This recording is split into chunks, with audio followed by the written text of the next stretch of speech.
Olá, me chamo Tayane Costa Silva, sou aluna da graduação do curso de Ciências Ambientais da Universidade Federal do Amapá, Unifap, e hoje irei apresentar o trabalho com o tema Qualidade Físico-Química e Bacteriológica da Água Subterrânea do bairro Renascer, da cidade de Macapá, do estado do Amapá.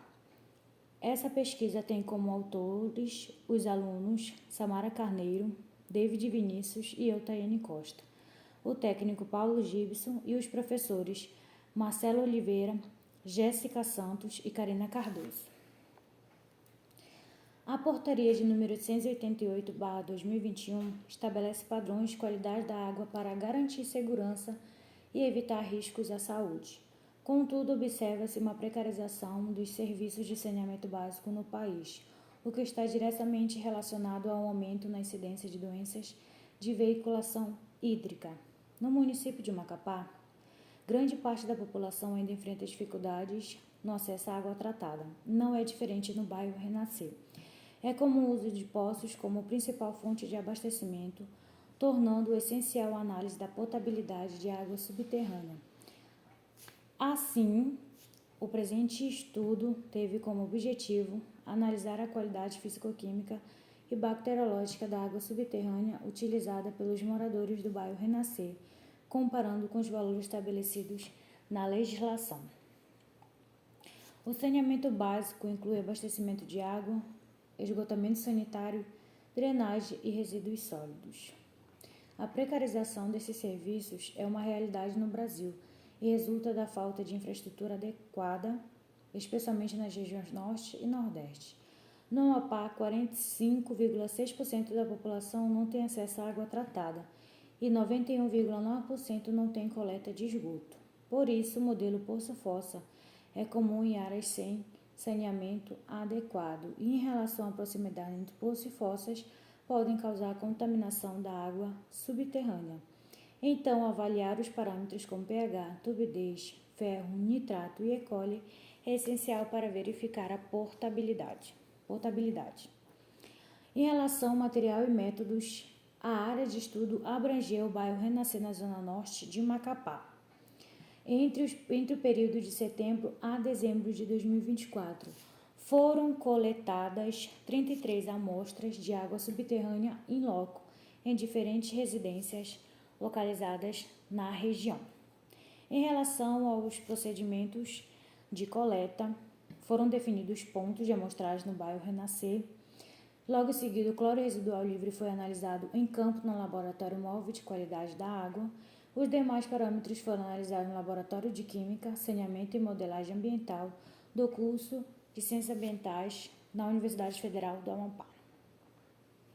Em relação aos parâmetros analisados e equipamentos, parâmetros pH com o medidor multiparâmetro, turbidez com turbidímetro, cor aparente, ferro, nitrito e nitrato com espectrofotômetro, cloro residual livre com colorímetro, coliformes totais e E. coli com estufa bacteriológica e câmara escura ultravioleta. Os resultados obtidos nas análises da água subterrânea foram comparados com os valores máximos permitidos pela portaria.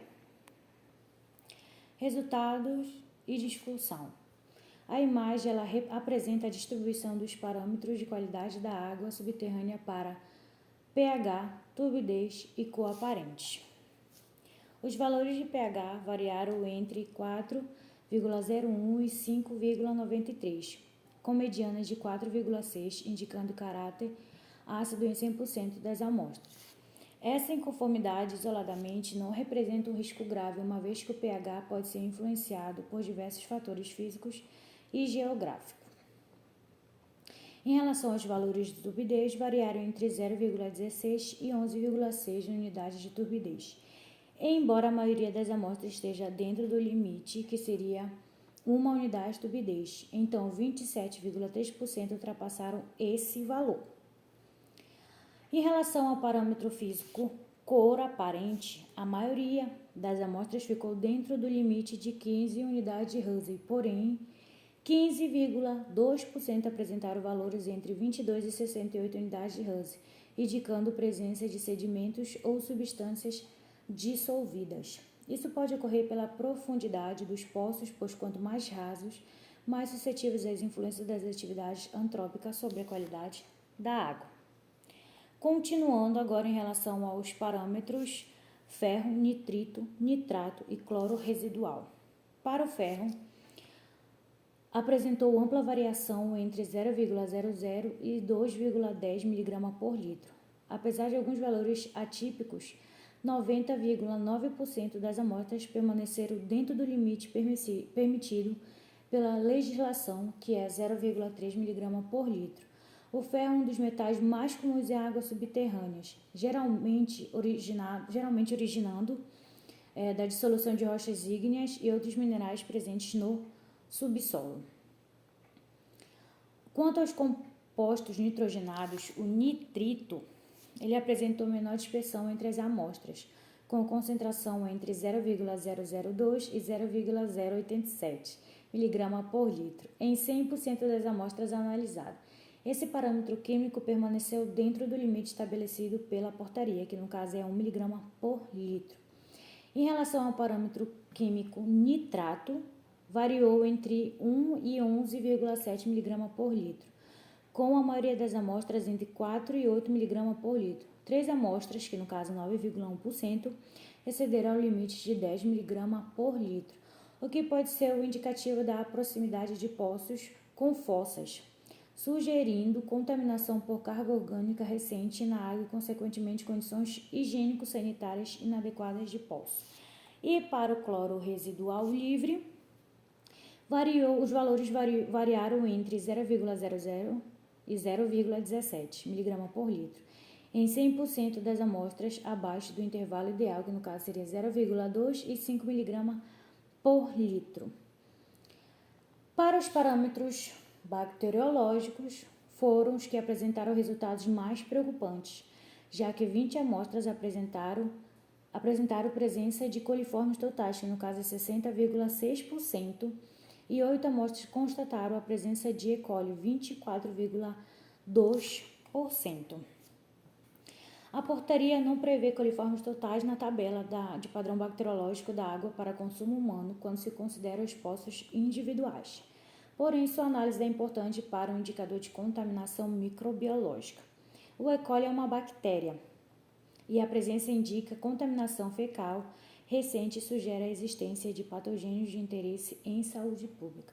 Já houve outros estudos em relação a essa proximidade de fossas e poços, que no caso ocorreu no bairro Novo Horizonte, que favoreceu a contaminação bacteriológica em relação aos resultados. Contudo, há uma grande importância de ações regulatórias e conscientização da população, ao qual é fundamental a implementação de medidas preventivas e corretivas para garantir a segurança da água utilizada pela população, de modo a proteger a saúde da comunidade que depende desses recursos hídricos subterrâneos.